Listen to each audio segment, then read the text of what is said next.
मित्रों नमस्कार, मैं हूं पंडित कैलाश चंद्र जोशी। यदि आप अपनी जन्म पत्रिका का विश्लेषण कराना चाहते हैं, परामर्श चाहते हैं, जन्म कुंडली मैचिंग मिलान कराना चाहते हैं, वास्तु दोष निवारण का परामर्श चाहते हैं, यदि खराब ग्रह दशाओं के उपाय समाधान चाहते हैं, भूमि पूजन, वास्तु पूजन, ग्रह प्रवेश का मुहूर्त जानना चाहते हैं, सभी प्रकार के ज्योतिषी परामर्श के लिए और ज्योतिष सीखना चाहते हैं, ज्योतिष सीखने के लिए दिए गए नंबर पर आप संपर्क कर सकते। देवताभ्य पितृभ्य च महायोगिभ्य एव च नमः स्वाहाय सुधाय नित्यमेव नमो नमः। ओम पितृभ्यो नमः। मित्रों नमस्कार, मैं हूं पंडित कैलाश चंद्र जोशी और आप देख रहे हैं मेरा यूट्यूब चैनल संस्कृति सीरीज। मित्रों, आज बात होगी तर्पण की महिमा पर। तर्पण की बात आज क्यों होगी? क्योंकि अभी कनागत आरंभ होने वाले हैं। शीघ्र ही 18 सितंबर से 2 अक्टूबर तक कनागत चलेंगे, अर्थात पार्वण, श्राद्ध पक्ष, पितृपक्ष यह चलेगा।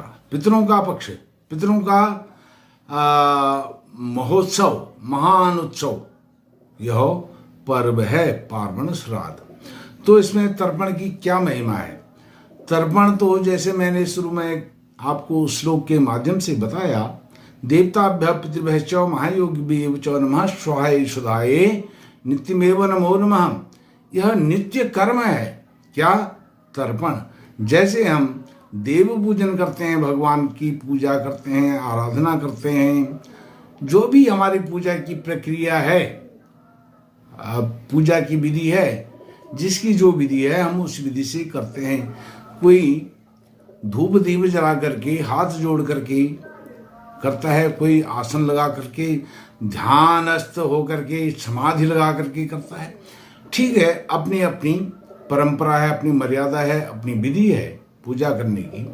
उसी प्रकार से जो तर्पण है यह भी रोज करने का कार्य है।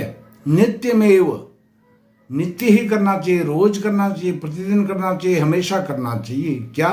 तर्पण। अब तर्पण की इतनी बड़ी महिमा है, जैसे हम देव पूजन करते हैं वैसे ही पितृ पूजन भी रोज करना चाहिए। अब क्यों करना चाहिए? जैसे आपके जीवन में पितरों से संबंधित कोई दोष है, पितृदोष है, किसी भी प्रकार की नकारात्मक ऊर्जा है, नकारात्मकता है, नकारात्मक सोच है, हीन विचार हैं, हीन भावना आती है, तो उन सब का शमन किससे होता है? तर्पण करने से, पितरों का तर्पण करने से। पितरों का, देवताभ्य पितृभ्य च, देवताओं का और पितरों का स्मरण, ध्यान, पूजा रोज करनी चाहिए। अब पितरदोष, पितृदोष, नकारात्मक ऊर्जा यह इसका शमन होता है, दूर होता है और सकारात्मक ऊर्जा मिलती है, पॉजिटिविटी मिलती है। एक सकारात्मक सोच अपने आप उत्पन्न होती है। सब कार्य अच्छे ही लगते हैं। कोई बुरा कार्य है उसमें भी बुरा भला पहचानने की एक शक्ति अंदर से आती है।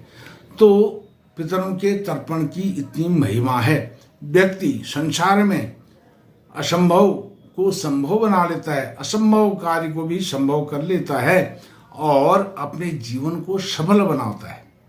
क्योंकि तर्पण से, तर्पण, अर्पण और समर्पण, इससे यह तीनों बातें, तर्पण से 2 बातें मिल जाती हैं।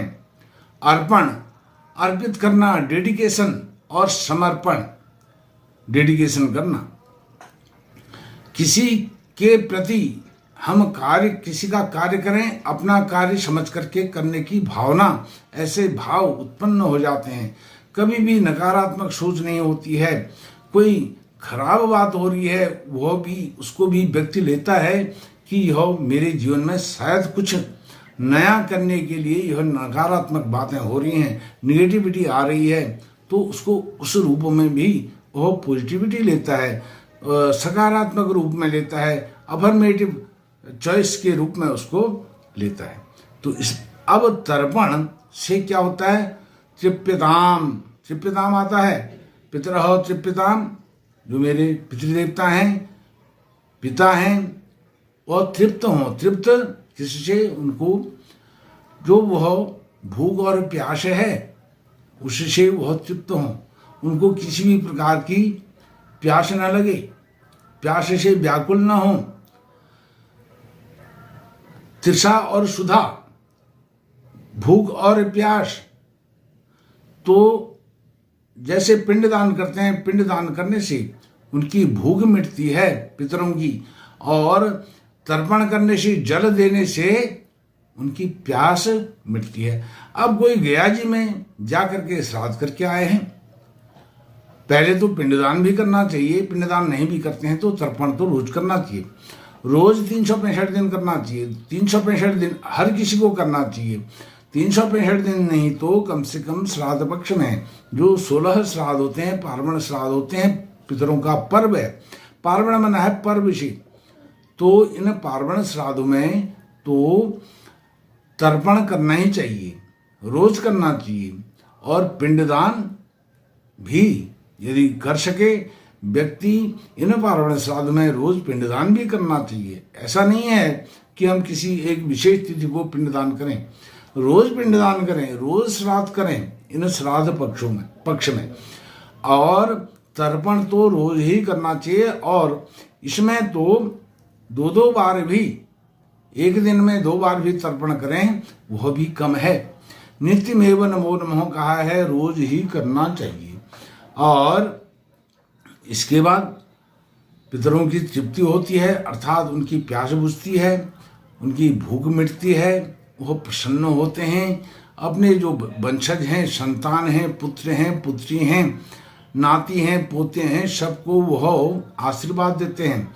उनका वरद हस्त रहता है कि हमारी संतान चिरजीवी हो, दीर्घायु हो, आयुष्य को प्राप्त करे, और इसी प्रकार से हमें तृप्त करती रहे हमारी संतान, हमारे वंशज जो भावी पीढ़ियां हैं, और इनको अच्छी संतान की प्राप्ति हो, अच्छी संतति की प्राप्ति हो, अच्छा पुत्र मिले, अच्छी पुत्री मिले, अच्छे नाती पोते हों, जो हमारे खानदान का नाम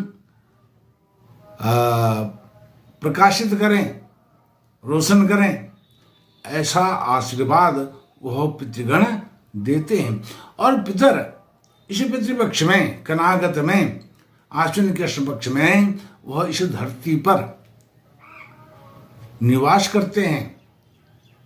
साल भर में केवल यह 15-16 दिन का जो पक्ष है, दिन हैं, यही उनके पर्व हैं, पर्व दिन हैं। और इन दिनों में वह अपने पुत्र से, पुत्रियों से, अपने जो भी उनके रक्त संबंधी हैं उनसे वह आशा रखते हैं कि हमें कुछ जल मिलेगा और कुछ अन्न मिलेगा, तर्पण के रूप में जल और पिंडदान के रूप में अन्न मिलेगा और हम तृप्त होंगे। इस आशा से, इस एक अभिलाषा से वह यहाँ आते हैं। यहाँ नहीं आते बल्कि उस अपने पुत्र के घर के आसपास रहते हैं, घर में निवास करते हैं, घर में उनका आवास रहता है, यह समझना चाहिए। और फिर उनको जो हम जल अर्पण करते हैं, अर्पित करते हैं, पिंडदान करते हैं, उसके बाद साक्षात ब्राह्मण को जो हम दक्षिणा देते हैं उससे भी, वह भी डायरेक्ट एक एमओ के रूप में ट्रांजैक्शन उसका होता है, सीधे हमारे पितरों को मिलता है। जो भी कमी त्रुटि रह गई है वह पूर्ण होती है। इसलिए रोज तर्पण करना चाहिए। और तृप्यताम, मैंने तर्पण से संबंधित गया श्राद्ध से संबंधित मघा श्राद्ध, एकोदिष्ट श्राद्ध, पार्वण श्राद्ध, तर्पण की विधि आदि पर बहुत सारी वीडियोज़ बनाई हैं। आप मेरे चैनल में जा करके उन वीडियोज़ को देख सकते हैं, उसका लाभ उठा सकते हैं। और तर्पण कैसे करना चाहिए, तर्पण में जो हाथ में तीर्थों की कल्पना की गई है, कल्पना ही नहीं की गई है, साक्षात तीर्थ, देव तीर्थ, पितृ देव तीर्थ है, काय तीर्थ, प्रजापति तीर्थ है और पितृ तीर्थ है। इन तीर्थों का बड़ा महत्व मैंने अपनी तर्पण विधि वाली वीडियो में विस्तार पूर्वक बनाई है। और किस प्रकार से उसकी क्या क्या सामग्री होनी चाहिए उस पर भी आप जा करके देख सकते हैं।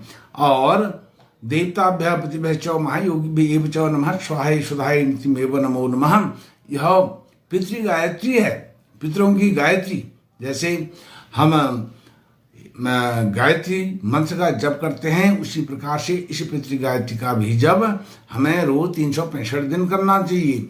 और इस श्राद्ध पक्ष में तो हमेशा मनन चिंतन उसका करना चाहिए अपने हृदय में विराजमान करके। और पितृ हमें बहुत बड़ा संतोषपूर्ण आशीर्वाद देते हैं, वरदहस्ती देते हैं। हमारी मनोकामनाएं, मनोवांछित फल हमें प्राप्त होती हैं, मनोकामनाएं पूर्ण होती हैं, इसमें कोई संशय नहीं है।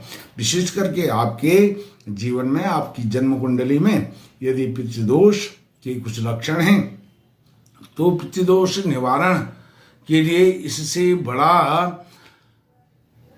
उपाय और कुछ नहीं हो सकता है।